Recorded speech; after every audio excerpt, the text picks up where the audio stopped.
If you've ever wondered how to make a paper dollhouse book, this is the tutorial for you. I'll be using my Fairy High template that you can also get by clicking the link in my bio. Okay, so the first thing you need to do is print out your template. You should have 28 pages total, and then you can start cutting. I like to use a paper cutter and then use scissors for the small details. If you're feeling lazy, you could skip this step and go straight into laminating. Before you laminate, I would suggest folding all of the binding pieces down the middle so that it's easier to fold later after you've laminated. Okay, now you can go ahead and start laminating. I use the Scotch laminator and pouches, but if you don't have a laminator at home, you can also use self-adhesive laminating sheets or just use packing tape. This step is so satisfying, and after that, you can start cutting again. Once you have all of your pieces, it's time to put your book together. Fold all of the binding pieces in half and get out your double-sided tape and scissors. Match these pieces together and stick them to the backs of each other. Once you have done that to both sides, you're going to have two double-sided bathroom doors.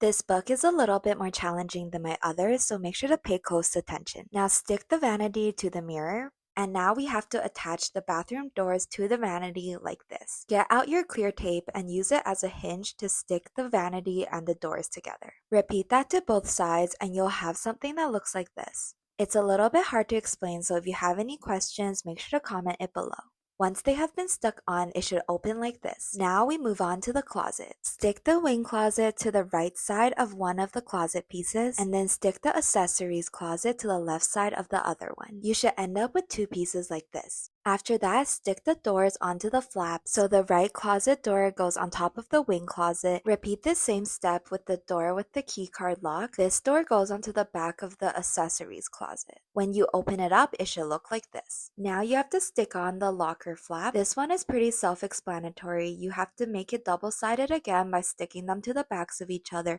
and then use clear tape again to act like a hinge and stick it onto your book. Make sure that you pushed out any air bubbles and then put on your front panels. Now you can finally bind your book. Put double-sided tape on the insides of each side of the binding piece, and then pair up the pages and stick them to each side of the binding piece in the right order. You can see here now my bedroom and my bathroom are connected. Do the same thing to all of the pages and then you'll end up with something that looks like this. Once all of your pages are in pairs, you can start sticking them to the backs of each other. For example, the desk page goes on top of the wig page. Repeat this step to all of your pages and soon a book will start to form. Put on your front panel pieces and then you'll be good to go. By now you should have an entire book that looks like this, and the only thing left to do now is decorate. I use glue tape to stick on all of the small pieces so that they become reusable and fun to play with. The best thing